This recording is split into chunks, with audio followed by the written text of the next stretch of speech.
Hi, I'm Ambre Andersen, and I am here with the Next Come Up, and I'm here with the lovely Kendrick. Kendrick, everyone. So, Karen, tell us what prepared you to create the character that you came up with for this film. So my role is Minnie McMillan, and she is the wife of Johnny D. McMillan, played by Jamie Foxx. She's a real woman. These are real people, and so I wanted to make. You always want to work, with integrity, but I think it's heightened when you're actually sharing the life of someone, who really lives. So when I read the script, I saw my grandmother. When I looked at video of her, when I saw pictures of her, I saw my grandmother. And so that was my first connection. And then being from the rural South, I was around in the 80s, so I connected, honestly, with the press and curl. I saw the pictures of her and I was like, I know that hair, I know that process. And so that culture, and I wanted to celebrate it, I wanted to honor it, I wanted to carry it with love and share that with people.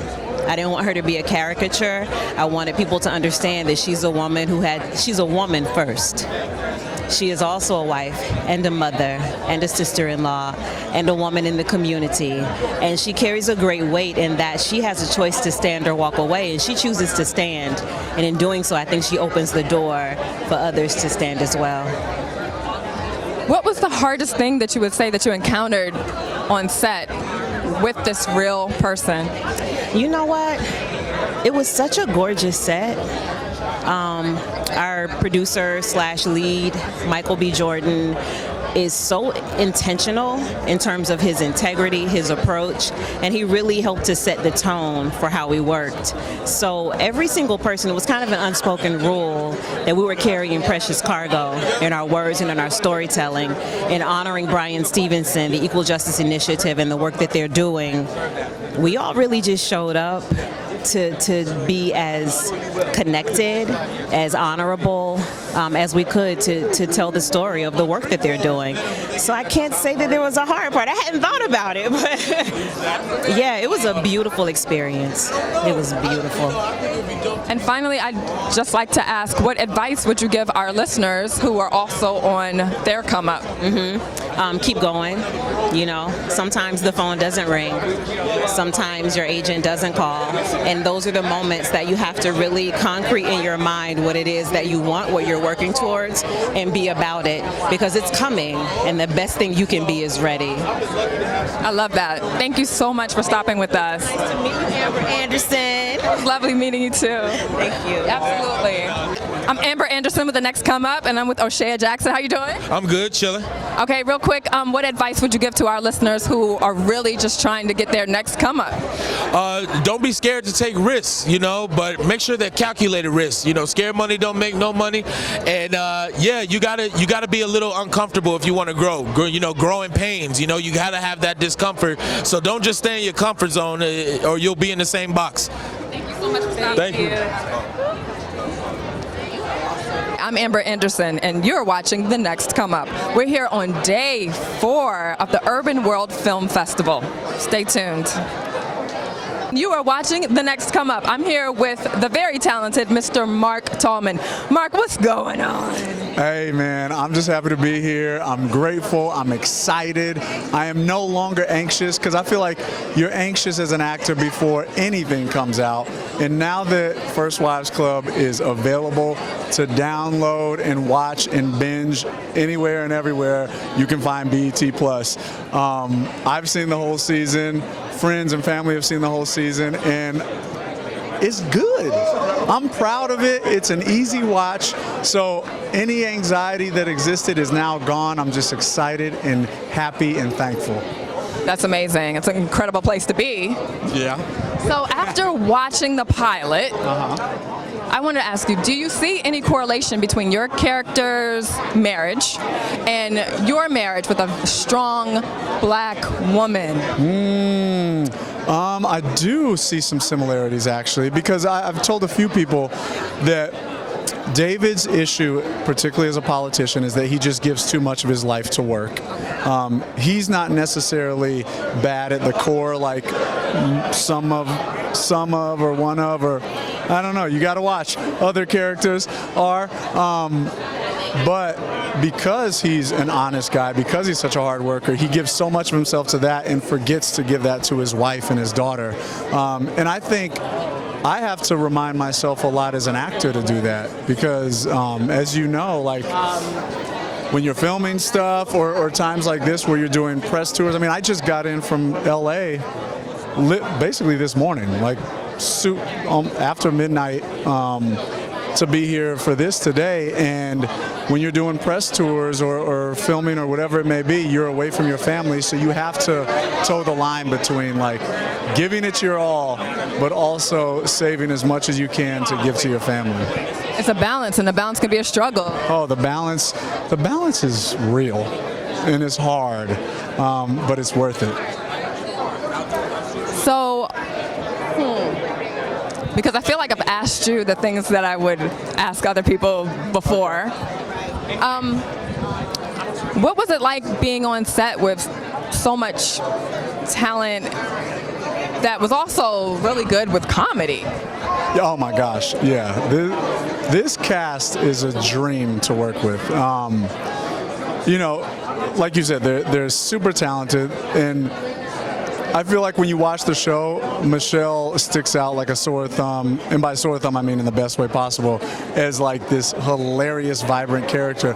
But the truth is, every one of the six of us are clowns, so even the people who aren't comedic in their characters are still funny and fun to work with. So it was really, really nice to just be able to kick it with people and have that to turn to, especially in a work environment where, like, you know, even though we as actors do what we love, it's still stressful, and the hours are crazy. So I loved working with the other five, and they're just like, they're so great. And star power. I mean, I was fangirling. You know what I'm saying? Yeah, it was a dream. This whole thing has been a dream come true for me. Oh, I feel like I've been right there with you, you know? Literally. It's crazy how I feel like Yeah. Anyway, So weird, right? Yeah. Yeah. Anyway, congratulations. I'm so excited for you. Thank you so much. And everyone stay tuned for First Wives Club.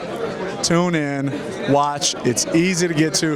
Download the BET Plus app on your phone, on your iPad, on your computer, on your smart TV, wherever you want to watch it. It's a very easy and slick interface. Press play, enjoy. Thank you, Mark. Hi, I am Ambre Andersen with The Next Come Up, and I'm here with Mr. Frankie Smith. Frankie, how's it going? It's going so great. I'm so excited to be here. So excited for you. Thank you. So Black and Blue, what was it like working on that set? It was really a lot of fun. It was my very first like action, packed film. So to be there to watch all the stunts and all the gunfire, I was kind of like a kid in a candy store. So did you partake in the stunts and the action? I don't know if I could say. I don't know, but I'll definitely witness some. I stayed on set purposely just to see like people get their ass beat. I'm sorry, their butt kicked. And what would you say was the most difficult part of your role? The most difficult. Again, I don't know if I give anything away, but I definitely had to run. And on that particular day, I was sick with a cold, and I could not get any words out. I would speak for 3 seconds, and all of a sudden the cough would take over me. So running while sick was definitely the most challenging. And what can we find you in next? I have a movie called Heart Baby that's currently on Amazon and iTunes. Yes, and I'm waiting to hear back from another movie that's filming in New Orleans. So, hopefully we get the green light. Hopefully I get the part in that film. And, talked with other producers about projects, but waiting for those to, finally take off. But when they do, the world will know. Well, I'm very excited for you, and I guess as a last question, what advice would you give to our listeners who are trying to be where you are right now? Become multi-talented. Learn different things. Learn how to play, a musical instrument. Learn a different language. Learn how to swim. all those things, I think are important for us as actors because it makes us more bankable. When a director is looking for someone that, knows Kung Fu, no one is going to have to train you. You already know it. They need someone that knows how to speak French. You already know it. Add things to your resume. And do you know any martial arts? No, I can pretend like I know what I'm doing. Well, that's what acting is, right? Well, thank you so much for stopping with us, Frankie. Thank you. You're welcome. You're watching The Next Come Up, and I'm here with Mr. Nathan Corbett. Nathan, how's it going? I'm humbled and I'm blessed to be here, thankful. So tell us about the film and your role in it. Okay, well, the film is an anthology, so it's a whole bunch of different stories combined to make one big story, and the characters interwoven throughout the different stories. And it's a George Pelecanos film. He's one of the writers of The Wire and The Deuce, and he's just a fantastic mind. And the movie it goes everywhere. So I'm still in shock watching it, but George is amazing with the storytelling and the authenticity of, sticking to, the roots of DC and keeping go-go in there, it's just DC to the max. It's like a love letter to DC. It's an amazing movie. But it's not like the DC, when you see DC in movies, you see the Capitol and presidential stuff. It shows the real parts of the District of Columbia that the movies and television shows and the media doesn't really, shine a light on, it's like a love letter to the city. And your role in it? And I'm sorry, give us a title one more time. Yeah, it's called DC Noir, and I play the role of Rolo. I'm a really bad guy in it, and I do bad guy stuff, but yeah, that's the extent of my character, and yeah, he's a pretty bad person. That's it. But yeah, he's a bad guy. Well, there you have it. Sometimes you got to be a bad guy to make these films work. Yeah, that's what it's about.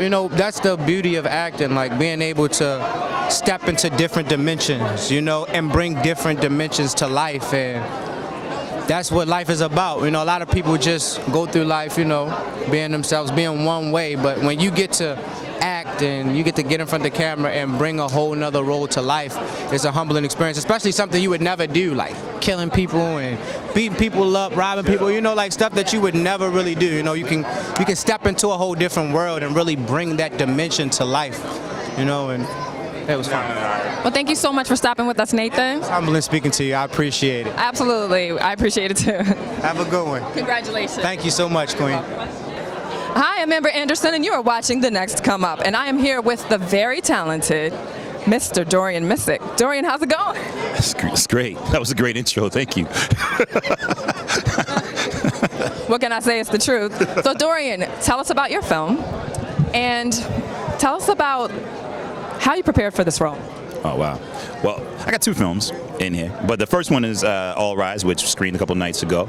A film that I play a lawyer who's not that good, so I didn't have to learn a lot about being a good lawyer. I mostly was just a jargon catch-up on that one, and it's more about the relationship that I have with my client in that film, less about the actual legal stuff.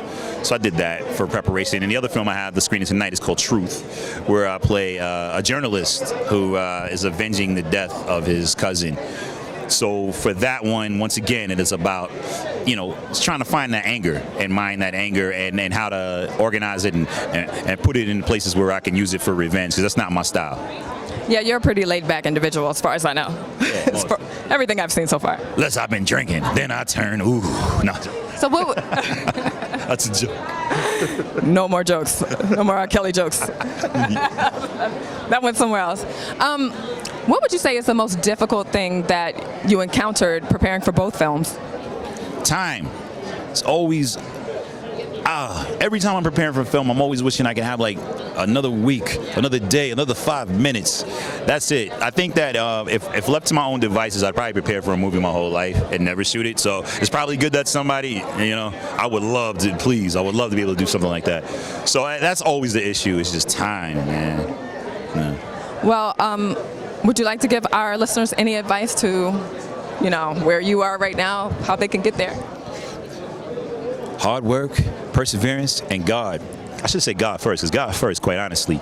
And then everything else kind of falls behind that, definitely. Because when God puts something on your heart, that means he's already made a path for you to get to it. And so you stay vigilant and know that you already have the victory. Just keep moving. And give us your social media. You can find me at Dorian Missick on at Instagram at Dorian Missick. Thanks so much. Thanks so much, Dorian. All right. All right. I'm playing. Good to see you. Ready? Okay, good to see you as well. Hi, I'm Ambre Andersen, and we are on The Next Come Up. And here with Mr. Ron Rico. How are you doing? Doing very well. How you doing? I'm great, thank you. Okay, so having seen the film, Yes. the pilot, Yes. what a hilarious pilot. How did you keep a straight face? How did you stay confident and positive and on task? You know what? You got one job as an actor. Don't mess up the take. So I got little tricks that I do to keep me from laughing. You work with a lady like Michelle Buteau.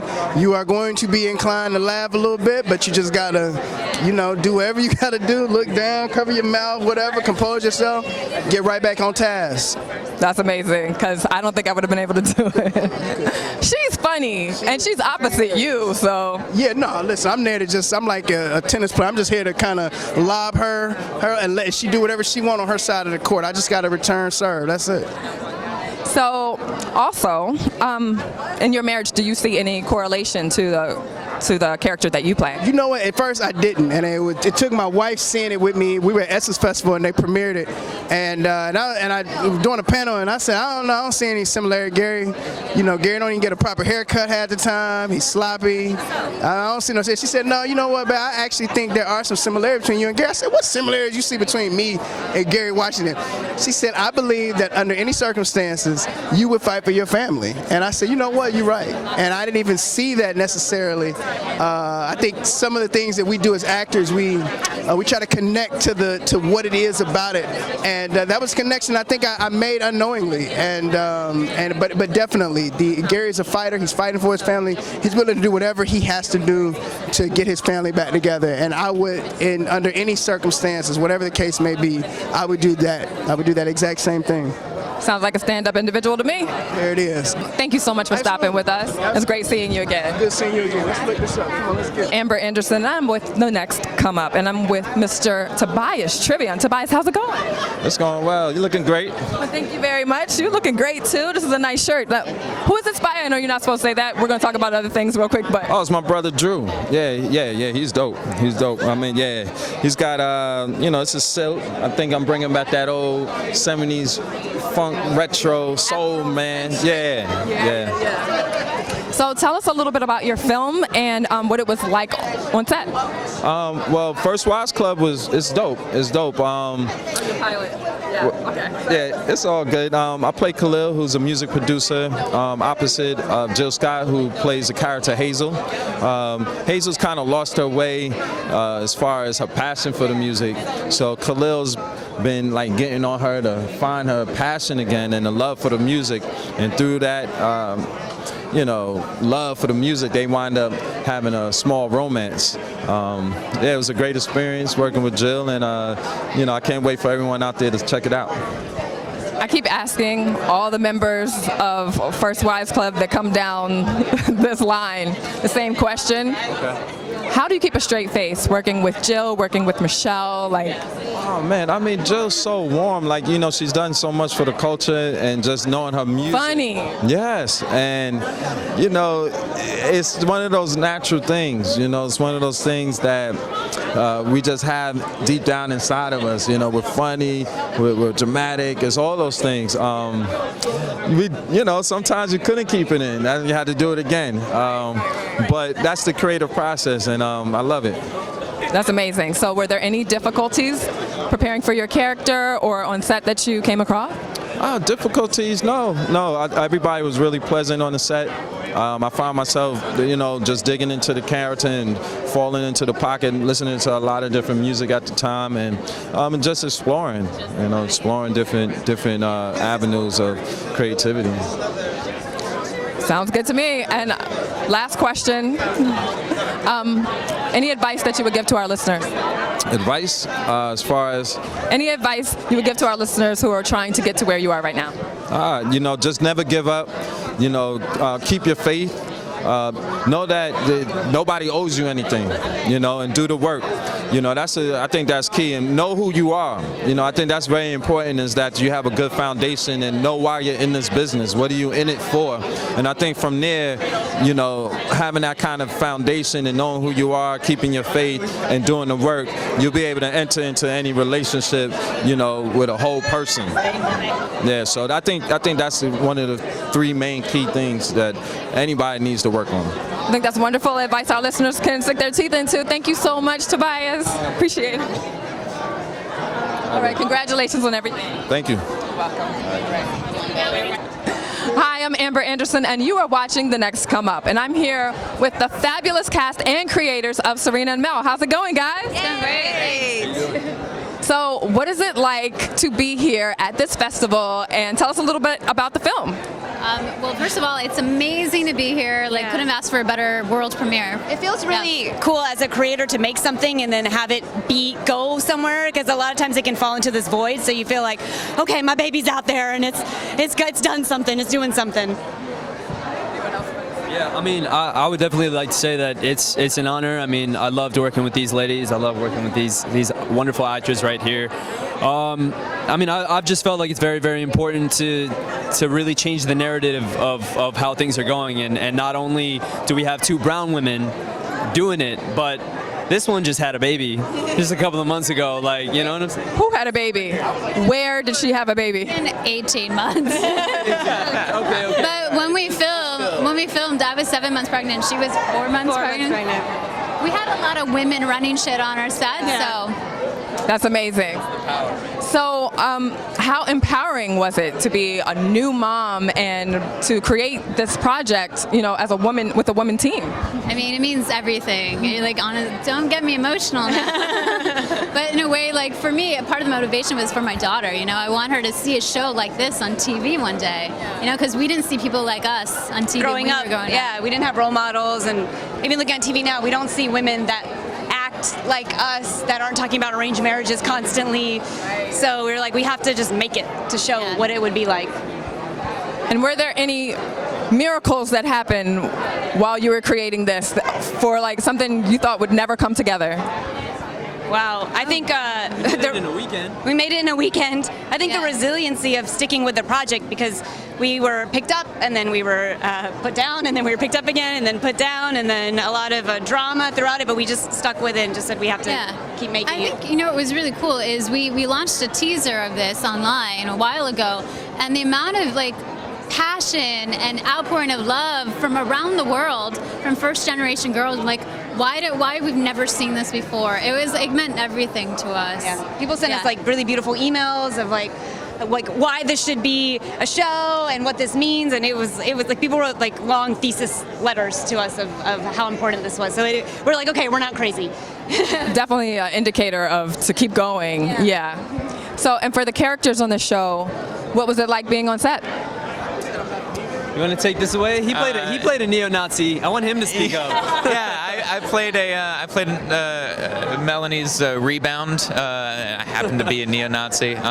It was really interesting getting into the mind of some real people that are actually like this in our world, and just having to deal with that not great side of society, but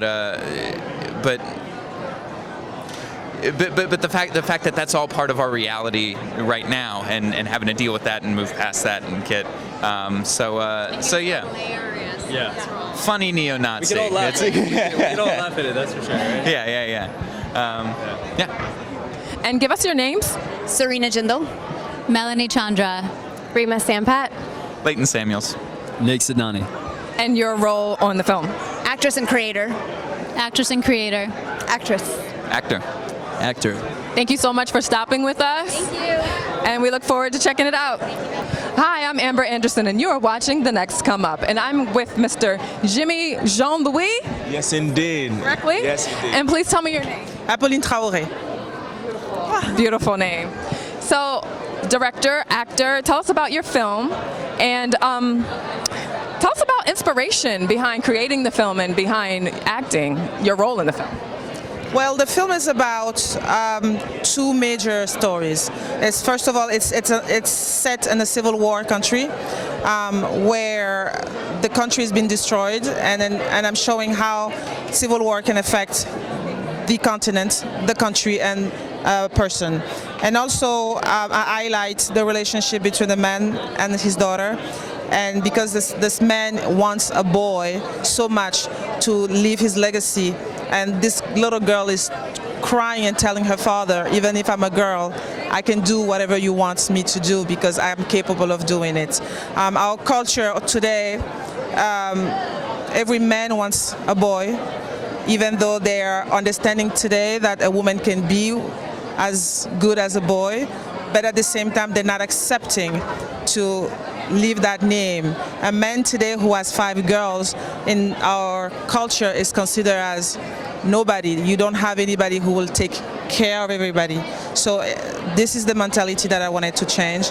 Is it important to give a name, or is it important to give an education? Is it important to give your values to a child?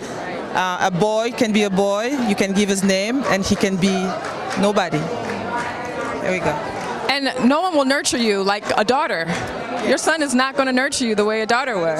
Yeah.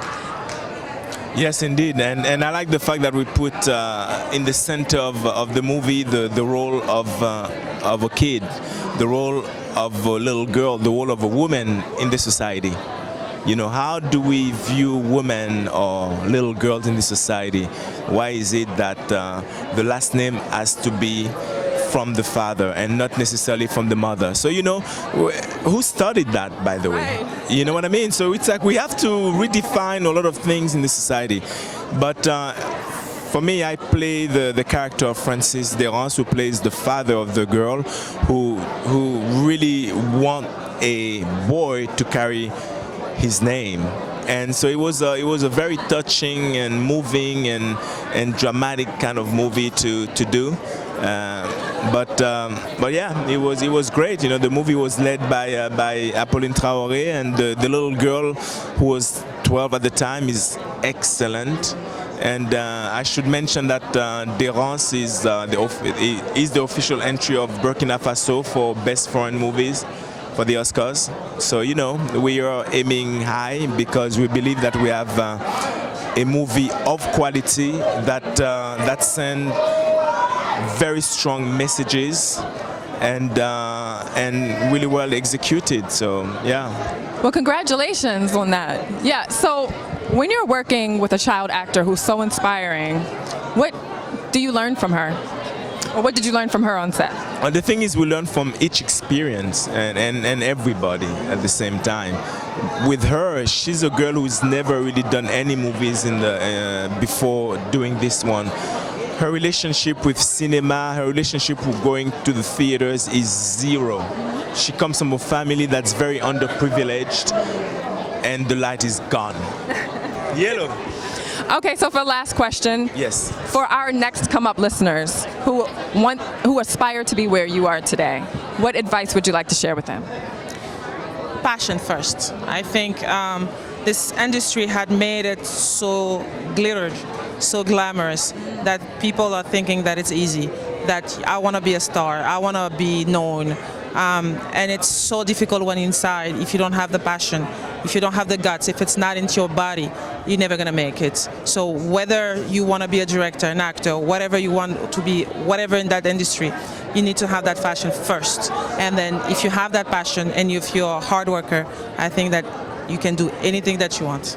No truer words have ever been spoken. I don't know what to add on that one, you know. I mean, I often say the same thing, you know. Nothing comes easy in life. First, you have to like it. If you like it, then you're having a good time because you're doing something that you like.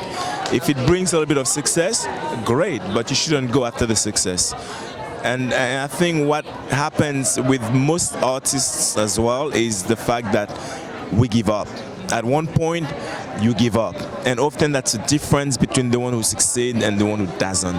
Because at one point, one gives up. And I understand why, because, you know, life can be difficult. We have bills to pay and a lot of responsibilities. But I think the main difference is love what you like and don't give up. Love that. Love that. thank you so much for stopping with us. All right. Thank you. Take care. Good seeing you. Hi, I'm Ambre Andersen, and we are with the Next Come Up, and I'm here with the cast and the creators of Cheer Up Charlie, web original. How's it going, guys? Good. Going well. It's awesome. Awesome. So I'm just really curious to know what inspired you all to create this amazing web series. Well, Cheer Up Charlie is about a 14-year-old looking white girl who sells weed to pay for her mother's medical bills. I'm the director. I'll let you speak to your inspiration. We started the show, this is my co-writer, Holiday. We started the show right out of graduating our training program and just this Atlantic Acting School. And we were kind of getting fed up with this feeling of like waiting to be handed an opportunity. So the inspiration to write the show just came from, you know what, let's make an opportunity for ourselves and let's create an opportunity for everyone else while we're at it. That's great. And you got an all-girl creation team? Is that what it is? Very diverse. Okay. And tell us your part in the show. I produced this project along with these two women, but I was the main on-set producer every single day, just trying to make sure that the project gets made and gets done and that everyone has what they need. And honestly, like, as a producer, I get pitched a lot of projects, and this is one that I was really, really happy to say yes to because it's an important story and it needs to be told. That's great. So she's pushing drugs. What's the importance here? Like, what is the message behind the story? Well, I mean, it's really about, lack of resources and healthcare. This is New York. You can't get medical marijuana if you have, some people can't get it because they don't have insurance. And when you're dealing with cancer, that's something you might need. Love it, love it. So as for the actors, question for you guys, tell me about being on set and your preparation behind your character. We had a blast. We had like belly laughs where we were like hurting before we even would start the scene. So it was the chemistry was amazing. Everybody was just worked together as a group. It was just one of those collaborative experiences that you want to have again because everybody was fabulous. Yeah, it was one of my favorite times that I've ever had on set. I would say the preparation would be like to focus, to not laugh while in a scene. So do you think the best part of it was the comedy? I believe the comedy is a really, really strong point of it. However, from the storyline, I think there's really a huge part of a strong heart that's part of the storyline as well. Yeah. That's amazing. So would you like to add anything? Just that working with the female filmmakers, a whole crew, it was beautiful to work with them, and the work ethic was so fast and steady, and it was incredible. It was lightning. How long did it take to create the pilot? The pilot took about a very long time. I would say somewhere close to, for me on co-writing it was like 3 months. I was like involved like constantly, but it was a much longer process than that. So maybe, how long would you say? I would say we started really writing this in about January and started shooting it in August, so writing that entire time. Yeah. So it sounds like, before I can even ask what advice you would give, that a big point that you would say is to create your own projects. So with creating your own projects, what do you think the hardest thing or the biggest hurdle you can give advice to get over would be? I think your own expectations is a huge one. I think that as someone who is just starting out, it was like, oh, I can't get this amount of money and I can't get this actor and all these things. And so learning how to manage your expectations and being like, how can I make the best thing possible with what I do have?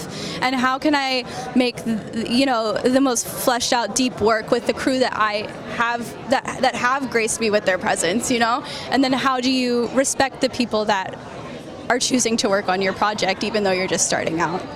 Love that. Would you like to add anything? I think that, yeah. Well said it. Okay, and tell us your names. Carmen Lebu. Kyra Grace Miller. Holiday. Daniel Davila. Monica Arsenault. Andrew Russell. Ashley Marie Ortiz. Abby Lindsay. Well, thank you so much for stopping with us, and congratulations. Thank you. Hi, I'm Ambre Andersen, and we're with the Next Come Up, and I'm here with the cast of Baco Soul, Afrobeats of Cuba. There you have it. So guys, tell us about the film. Yes. Tell us about the inspiration. So Baco Soul is about the Afrobeat movement that's around the world arriving in Cuba. And what we love about it is that a lot of times when we talk about our connection to Africa, we talk about it in the past through slavery. And this is a current, it never stopped. Our connection never stopped, and Baco Soul is an example of that. So what can we see in the film? So you're going to see Santiago de Cuba. A lot of people never go to Cuba. So Santiago is the second largest town in Cuba, Havana and Santiago. Santiago is a place very rich in culture. It is the second, what they call the capital of the Caribbean. It's close to Haiti and Jamaica. So the vibe on the island, that part of the island, is one in which the Caribbean culture connects with the African culture, where you hear the rhythms, where you see people dancing in the streets, and that's what our documentary is about. That's amazing. So, are you all filmmakers? Who's the filmmakers? Who's the actors? So this right here is the amazing DJ Hiwe. Thank you very much.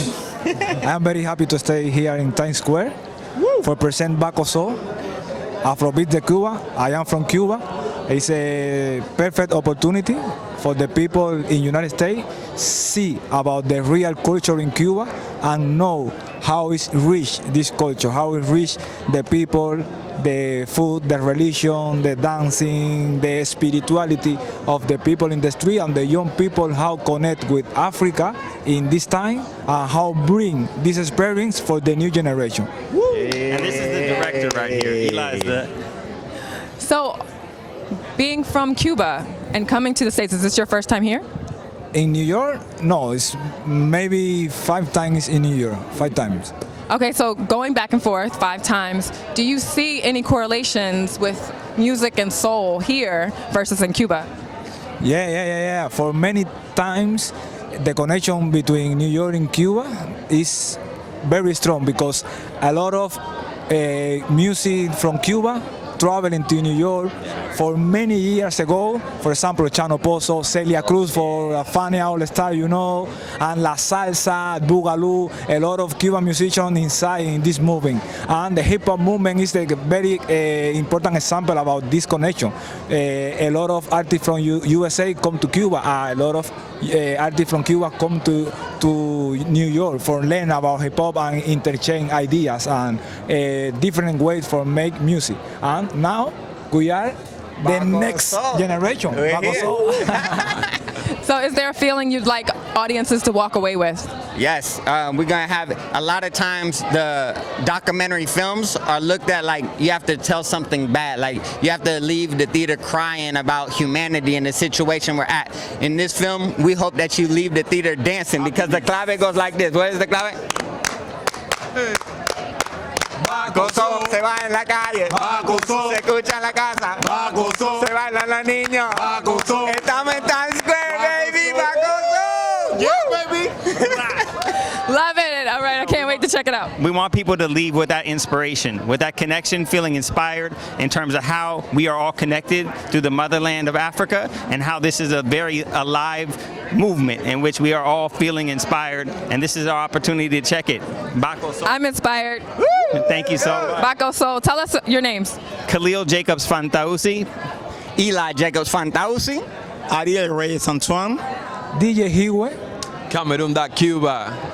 Thank you so much, guys. Cameroon is the one who made actually the feature track, the title track. That's awesome. Is that the one we were just singing that you did? Yeah. Okay. That's the song. All right. That's awesome. Okay. Pardon me? What were you about to say? Well, Baco Soul is just about, these guys said, it's about the connection between Cuba and Africa. Cuba is not about salsa.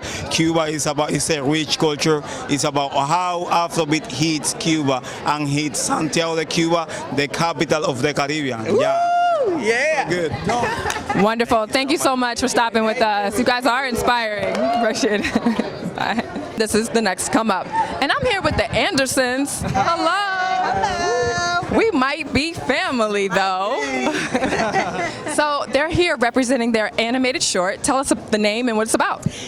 Well, the movie's called Substance. It's a 5-minute short, animated short, written and created by Jamal Bradley, composed by myself, executive produced by Bruce Smith, which is the creator of the Proud Family and Bebe's Kids. So all of us came together like Voltron to make this movie happen, and it's exciting. It's really exciting. Really exciting. Substance is unlike any 5 minutes you'll ever experience with an animation because nobody's going to fly away. The animation is 3D, so it's of the next level quality, but it stays in the community, and it deals with community issues that we readily see and we readily need to talk about and we readily need to find some answers to. Love it. So how much content do you think that you can cover in 5 minutes? Ooh. You answer that one. A lot. As a matter of fact, so much has been covered with the film. I like to call Substance an icebreaker because you've got issues such as mental health, you got issues such as dreams deferred. Yeah. It is actually a true story by the creator and director Jamal Bradley of he and his brother. Mm-hmm. He had a dream to be an animator. His brother lost his dream somewhere and took a wrong turn.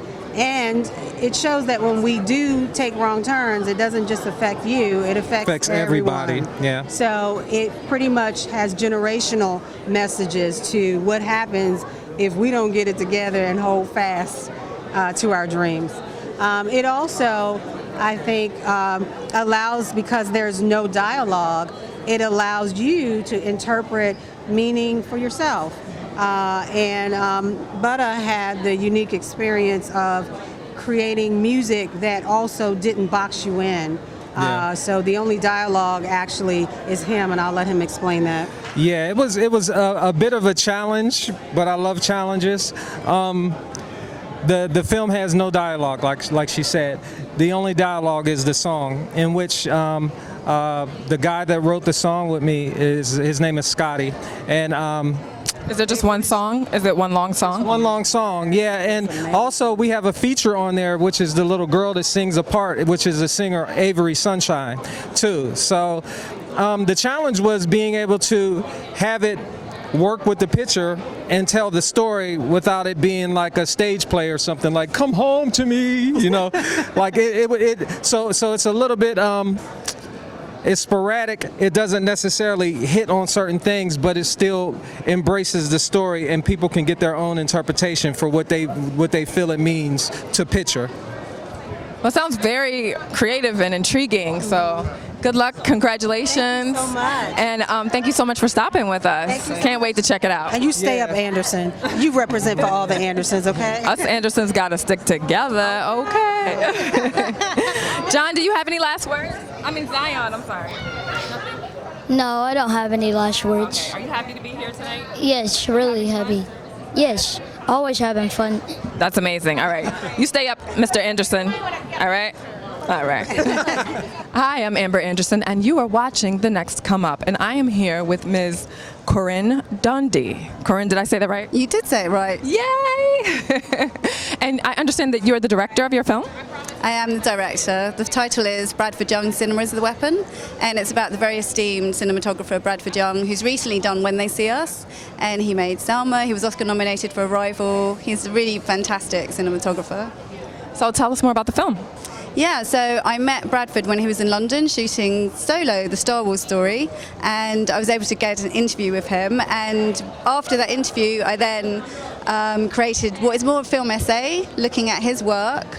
So because he talked about the films that really inspire him, and such as Selma, that he learns a lot for those types of films, and also he talked about the people that have inspired him and who he has collaborated with, so filmmakers such as Arthur Jaffa, Malik Saeed, and then also British painters such as Chris O'Feely and Lynette Yiden Bankalay, and you get a history of artists across the globe from sort of 1970s up until the present period. Well, sounds very intriguing. How long is it? It's just 8 minutes, but it's 8, fantastic minutes, I've been told, yeah. Hey, if you can get it in 8 minutes, I understand that you have something special. Thank you, thank you. Well, thank you so much for stopping with us. It was lovely to meet you, and congratulations on your project. Thank you so much. And just, it's been amazing being at Urban World, my first time in New York, and just seeing exceptional films and the festival, and, the people were so welcoming. It's been great. Thank you very much. Absolutely. Well, enjoy the rest of your stay. Thank you. You're welcome. Hey, girl! Hi, I am Ambre Andersen, and you're watching The Next Come Up, and I'm here with the lovely Kyra Jones. Hi. And she's here with her web series pilot, The Right Swipe. Yes, exactly. And I said that right. You said it right. Hey. So tell us a little bit about it. Yeah, so it's a modern take on the romantic comedy, kind of like the matchmaker comedy, similar to Hitch, where two best friends, India and Margot, start a business where they fix men's dating profiles, but then they end up messing their own love lives up in the process. So. Sounds cute. And how long is it? So the pilot is about 15 minutes, but we have written a whole 5-episode first season. Episode 2 is dropping on Black Friday, so in November. So what role do you play in this project? So I'm the co-creator and the executive producer, and I also play India. Oh, multi-talented. Yeah, a lot of hats. A lot of hats on this one. A Renaissance woman, ladies and gentlemen. All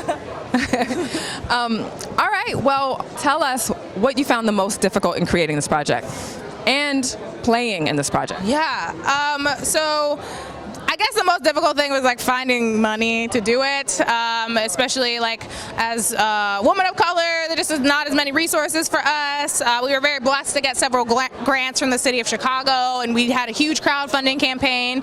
But we wanted to make sure that we paid all of the artists we worked with, especially because our whole crew is women and people of color and LGBTQ people, which are people are generally like underserved for their labor. So finding the money was hard, but it was worth it, and then playing the role, the role of India, a lot of her is based off me and my experiences, so that kind of was a little bit easy, but also like to be that vulnerable and like put those experiences and the experiences of other Black women that I've spoken to as far as like dating apps and the discrimination that they face on those. I was just like, I got a little self-conscious, or it felt very vulnerable. I'm happy to do it, absolutely, but there are times where I was like, are people gonna vibe with this? Like, are Black men gonna be mad about this? Like, but I've gotten like overwhelmingly positive responses so far, so yeah. Well, congratulations on that. Yeah, thank you. Is there any advice that you'd like to give our viewers to, get creating and get acting and get to where you are, maybe? Yeah, absolutely. I mean, I think just my biggest thing is like own your story and own your power. Like, know that even if you haven't seen someone who looks like you or someone who's telling the story that you have in your heart, that doesn't mean that it's not worthy. That means that there's somebody else who like has your experience that looks like you, that is hoping to see themselves represented. So own that, know that it's important. Connect with other people that are, trying to do what you do. I think a lot of indie filmmakers are like, I'm just gonna do everything. I'm gonna like direct, produce, like star in it. I'm gonna do the craft services. I'm gonna do everything. And it really takes a village. It really does. And so find people who like are also passionate about your vision and have expertise in areas that you don't, and find your crew, because it'll make it a lot easier on you and it'll make the project look a lot better as well. So yeah. Thank you so much for stopping with us, and congratulations again. Thank you so much. Welcome. How far y'all go back? We go back like Cadillacs with the white walls Babies are pacified. falling off, and the Pampers with no drawers. Ready? Okay. Straight hip hop. Tell me your name. Washington Kirk. I like that name. Thank you. It's I a like good, it strong too. name. I appreciate that. Let me tell you my name. All right. No. Hi, I am Ambre Andersen, and you are watching The Next Come Up, and I'm here with the very distinguished Mr. Washington Kirk. Washington, how's it going? Very well, thank you. How are you? I can't complain. Yeah. Hear it anyway. Exactly. So I'd love to know the name of your film and what it's all about. The name of my film is Frederick Douglass Boulevard, aka Food and Drink Boulevard, aka F.D.B. It's a long, convoluted title for a long and convoluted subject. Harlem's gentrification. It's a story of one man's ambivalence at the transformation of the neighborhood let's call it, and the ludicrous scheme he concocts to degentrify it. Yeah, it's good. So how far does he get with his attempts? Well, you know, I've only shot the pilot, so In the pilot. in the pilot, he has some success. He has some early success, yeah, with one particular Harlem hopeful, we'll call it that. Yeah. Sounds very interesting. And how long is the project? The half pilot was 15 minutes, and yeah, and I've written a full season worth of episodes, and just chomping at the bit to make some more. So you. Money for me? At this time, I'll have to get back to you on that. Please do. I'll be waiting too. So you're the writer. Yes. What other roles do you play? I directed and I act in it as well. Yeah. Sounds like hard work. Busy. Yeah. Yeah, it was a lot. It was a lot. What would you say is the hardest thing that you do? Man, honestly, the hardest thing is doing it. I don't know. It's all hard. The hardest part was waking up at 3 in the morning because we didn't have much money to shoot it. So that meant I had to pick up the equipment myself and rent the van and pick up the DP and pick up the crew. So you're the chauffeur. I'm the chauffeur as well as the director, as well as an actor, as well as a writer. So, you know, it was all hands on deck. And yeah, so that was challenging, yeah. So what would you say is the best thing that you discovered creating this project? Discover that I could do it. You know, that it as much work as it was, and as much work as it involved, like I was up to the task, and I met a bunch of great people that helped me make it, and that were without whom I couldn't have done it, and those relationships are still ongoing, which is, I think, a good sign that people enjoyed the work and that it went well. Yeah, so that was the biggest thing. So is there any last ending message that you would like our viewers to know?